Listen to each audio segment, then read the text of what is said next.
Madam, আপনার কথা অনুযায়ী আমরা খানিকক্ষণ ওয়েট করছি, কিন্তু বেশিক্ষণ ওয়েট করতে পারবো না, মনে রাখবেন।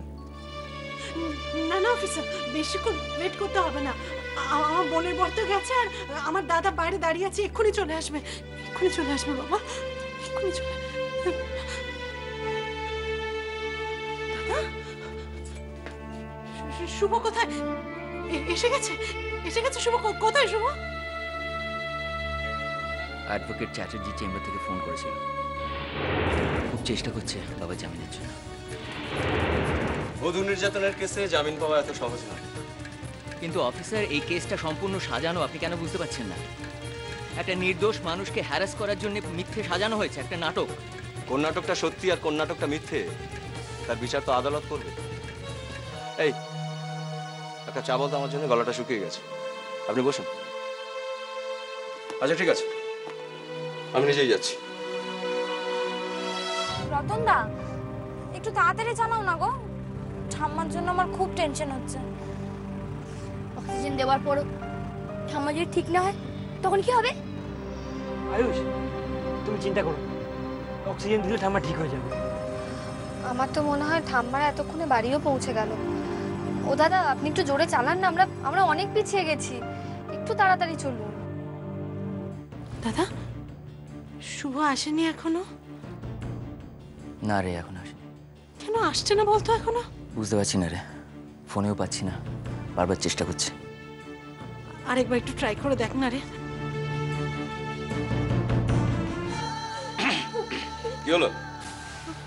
ওর জামিনের ব্যবস্থা কিছু হলো? না স্যার, যার জন্য ওয়েট করছি তিনি এখনো আসেননি।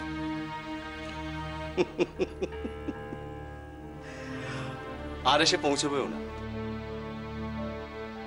আপনারা শুধু শুধু সময় নষ্ট করছেন।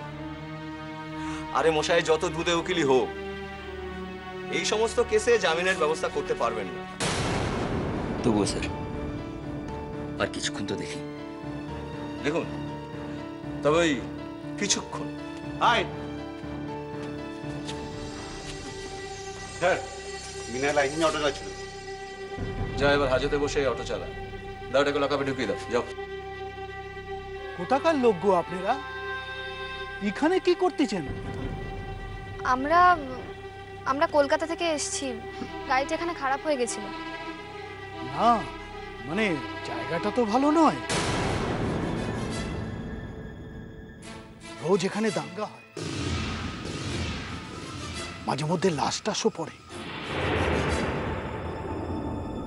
এখানে বেশিক্ষণ থিকো না গো, সাজ নামার আগেই চলে যাও। রূপসা, তোমার দাদা ভাই তো এখনো এলো না। আন্টি, আমি একবার এগিয়ে গিয়ে দেখবো দাদা ভাইকে পাই কিনা। এই, কি করছো কি তুমি? পাগল হয়ে গেছো নাকি? তুমি এগিয়ে যাবে মানে? এখানে চুপ করে দাঁড়াও, আমি দেখছি কি করা যায়। একটা ফোন করে দেখি। জায়গাটা কিন্তু খুব একটা ভালো নয়, এখানে বেশিক্ষণ দাঁড়ানো ঠিক হবে না। হ্যাঁ হ্যাঁ, একটু দাঁড়ান, আমি দেখছি ফোনে। বলেছিলাম না, এখানে সে এমন বিপদে ফেলবো যে দ্বিতীয় দিন আমাদের বাড়ির রাস্তা মারাবে না।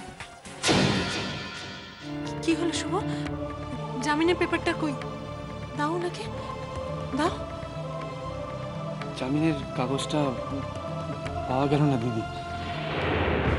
কিন্তু জানা কথাই, আমি তো আগেই আপনাদের বারবার বলেছিলাম এই ধরনের কেসে জামিন পাওয়া যায় না। এই, ওনাকে নিয়ে যাও। অফিসার, স্যার বলছিলাম কি, আমি এটা লাস্ট রিকোয়েস্ট করছি স্যার, প্লিজ একটু সময় দিন, আমি কিছুটা ব্যবস্থা করবো। দেখুন, অনেকক্ষণ ধরে আপনাদের অনেক রিকোয়েস্ট শুনেছি, আর সম্ভব নয়। ঠিক আছে, আপনি যাও, নিয়ে যাও ওনাকে। স্যার, আমার না খুব ভয় করছে রে দিদি, আজকের দিনটা না আমাদের জন্য একটুকুও ভালো না। ঠিক বলেছিস, তখন পিকনিকে বেরোবার আগে দেখলি না একটা পাগলি এসে কেমন ঝামেলা করলো। পিকনিকে এসে তারপর ঠাম্মা অসুস্থ হয়ে পড়লো। তাহলে বরঞ্চ রতন দা আর না দেরি করো না, বুঝলে তো? তুমি বরঞ্চ গাড়িটা স্টার্ট করো। হ্যাঁ, বরং চলেই যাই। হ্যাঁ, চলে যাবো?